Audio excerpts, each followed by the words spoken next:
ये प्रत्याशी के रूप में भी नामांकन कर सके।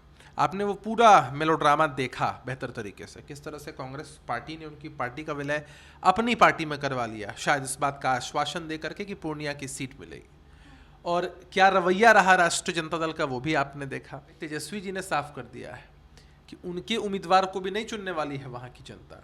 तो पप्पू जी लड़ें, बीमा जी लड़ें या कोई अन्य व्यक्ति लड़ें, पूर्णिया सीट की अगर आप बात करेंगी तो जदयू के उम्मीदवार जो एनडीए समर्थित हैं संतोष कुशवाहा जी, वही भारी मतों के अंतर से जीतेंगे। नमस्कार, न्यूज़ फॉर नेशन देख रहे हैं आप और मैं हूं आपके साथ पल्लवी वर्मा। देखिए, बिहार में इन दिनों राजनीति मुख्यमंत्री नीतीश कुमार और नेता विपक्ष तेजस्वी यादव के आसी घूम रही है। इन मुद्दों को लेकर हम बातचीत करेंगे। हमारे साथ बात करने के लिए अभी जेडीयू के प्रवक्ता है अभिषेक झा जी। पप्पू यादव पूर्णिया से चुनाव मैदान में कितनी जीत हासिल? कोई कहीं से जीत हासिल नहीं कर पाएंगे। लोकतंत्र में हर किसी के पास अधिकार होता है कि किसी भी संसदीय क्षेत्र से, किसी विधानसभा क्षेत्र से निर्दलीय प्रत्याशी के रूप में भी नामांकन कर सके। आपने वो पूरा मेलोड्रामा देखा बेहतर तरीके से, किस तरह से कांग्रेस पार्टी ने उनकी पार्टी का विलय अपनी पार्टी में करवा लिया, शायद इस बात का आश्वासन दे करके कि पूर्णिया की सीट मिलेगी। और क्या रवैया रहा राष्ट्रीय जनता दल का, वो भी आपने देखा।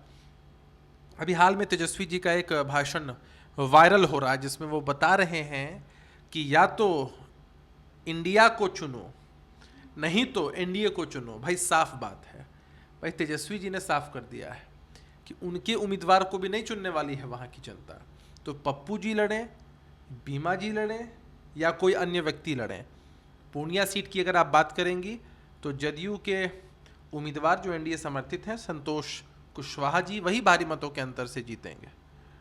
मुस्लिम यादव समीकरण में क्या लगता है सेंधमाड़ी हो पाएगी? एमओवाई समीकरण की चर्चा बहुत होती है। हमारा ऐसा मानना है कि एमओवाई समीकरण हमारे साथ है। एमओवाई समीकरण का मतलब जो लोग समझते हैं एम से मुस्लिम और वाई से यादव, उनको उनकी सोच मुबारक। हमारे लिए जो एमओवाई समीकरण है वो है एम से महिला और वाई से युवा। तो ये जो एमओवाई समीकरण है, महिलाओं का और युवाओं का, आधी आबादी की शक्ति, देश की युवा शक्ति हमारे साथ है और इसका फायदा हमें हर चुनाव में पहले भी मिला है, आगे भी मिलेगा। पूर्णिया में आपकी फाइट किसके साथ है? कोई नहीं है टक्कर में, क्यों पड़े हो चक्कर में। वहां जो विपक्ष के उम्मीदवार हैं उनके पास जीतने की कोई चुनौती नहीं है, उनके पास जमानत बचाने की चुनौती है कि अगर वो जमानत बचा लेते हैं तो उनके लिए बड़ी उपलब्धि होगी। जीतने की तो बात ही छोड़ दीजिए। बिहार में अब किताब की पॉलिटिक्स शुरुआत हो गई है, क्या कहेंगे? खुद से लिखेंगे, किसी और से लिखवाएंगे? किताब लिखने के लिए अध्ययन की आवश्यकता होती है, एकाग्रता की आवश्यकता होती है, उस तरह के विवेक की आवश्यकता होती है। सुशील मोदी जी ने भी लालू जी के विषय में किताब लिखी थी, आपने शायद पढ़ी होगी। और अगर किताब ही लिखना चाहते हैं तेजस्वी यादव जी, तो हम उनसे सवाल पूछते हैं कि उस किताब को कैसे अक्षरों से लिखा जाएगा? काले अक्षरों से ही ना, क्योंकि उस किताब को जब लिख रहे होंगे तेजस्वी जी तो बिहार की जनता यह जानना चाहेगी कि उस किताब में राष्ट्रीय जनता दल के, उनकी पार्टी के जो काले कारनामे हैं वो दर्ज होंगे कि नहीं होंगे। भ्रष्टाचार की नींव पर खड़ी पार्टी जिस तरह से काम करती रही है, उनकी विचारधारा दर्ज होगी कि नहीं। अपराधियों के बोलबाले वाले पार्टी के जो कुकृत्य हैं वो दर्ज होंगे कि नहीं। लालू जी का जो नैतिक पतन हुआ उसके विषय में चर्चा होगी कि नहीं। इन सभी बिंदुओं पर प्रकाश यदि तेजस्वी यादव जी खुद डालेंगे तो बिहार की जनता को अच्छा लगेगा। तेजस्वी हर दफे 3-4 लोगों का नाम ले रहे हैं, क्या कहेंगे आप?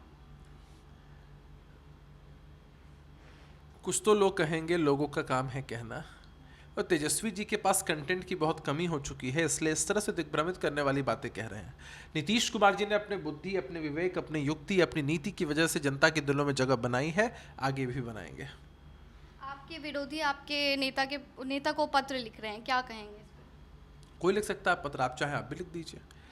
पत्र लिखना बड़ी बात नहीं होती है। पत्र में कोई तथ्य है कि नहीं या बकवासपूर्ण पत्र है, यह इंपॉर्टेंट है। तो हमारे विरोधी जब पत्राचार करते भी हैं तो यह दिखता है कि किस तरह से कंटेंट को लेकर वो हाशिए पर है। वोटर घर से नहीं निकल रहे हैं, इसके लिए क्या टास्क मिला है आप लोगों को? नहीं, हम तो हमेशा मोटिवेट करते हैं। लोकतंत्र के इस महापर्व में सबकी भागीदारी सुनिश्चित होनी चाहिए।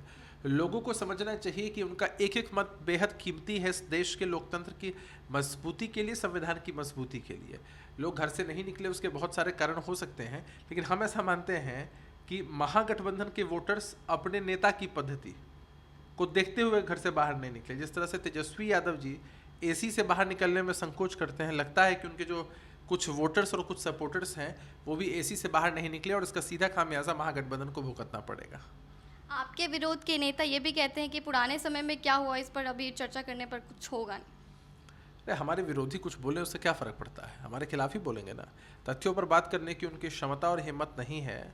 हम जानते हैं कि जन समर्थन हमारे गठबंधन के साथ है, हमारे नेता के चेहरे के साथ है, तो निश्चित रूप से जनता अपना आशीर्वाद हमें देगी। हमारे साथ बात कर रहे थे अभी जेडीयू के प्रवक्ता हैं अभिषेक झा, इसमें आपकी क्या प्रतिक्रिया? नेशन में हूँ आपके साथ पल्लवी वर्मा, धन्यवाद।